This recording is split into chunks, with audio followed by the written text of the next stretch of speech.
გასულ სექტემბერს ვიყავი თბილისში და თბილისში ხომ იცით მშრალ ხიდზე არის ესეთი ანტიკვარიატის ბაზრობა, იქ მივედი და შევიძინე ბრასლეტი. ეს ბრასლეტი იყო გაკეთებული ძველი ქართული ქამრისაგან, რომელიც აი ვერცხლის ქამრები რომ არის, ეს ქამარი ალბათ 1840-იანებში იყო გაკეთებული. შეიძლება მოგვიანებით უფრო. მე ჩამოვიტანე ეს ბრასლეტი და მივიტანე იუველირთან და შევეცადე უფრო დიზაინი დამეხვეწა. და ეხლა მინდა გაჩვენოთ რა გამოვიდა ამ დიზაინის დახვეწის შემდეგ. ძალიან ვამაყობ ამ ყველაფრით, ძალიან მომწონს, უბრალოდ ვაფრენ. აი რა სილამაზე აქ ანგელოზები ხატია და ანგელოზებს შორის მოვათავსეთ ძალიან ლამაზი ქვები.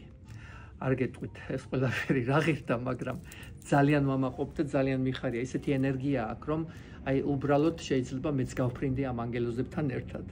ძალიან მითხოვდა ეს გამეზიარებინა თქვენთან. მე ჩემთვის არასდროს ძვირფასი საჩუქრები არ გამიკეთებია, მაგრამ ეს არის პირველად 25 წლის განმავლობაში, როდესაც უბრალოდ გადავწყვიტე რომ ვაჩქო ჩემ თავს სიხარული.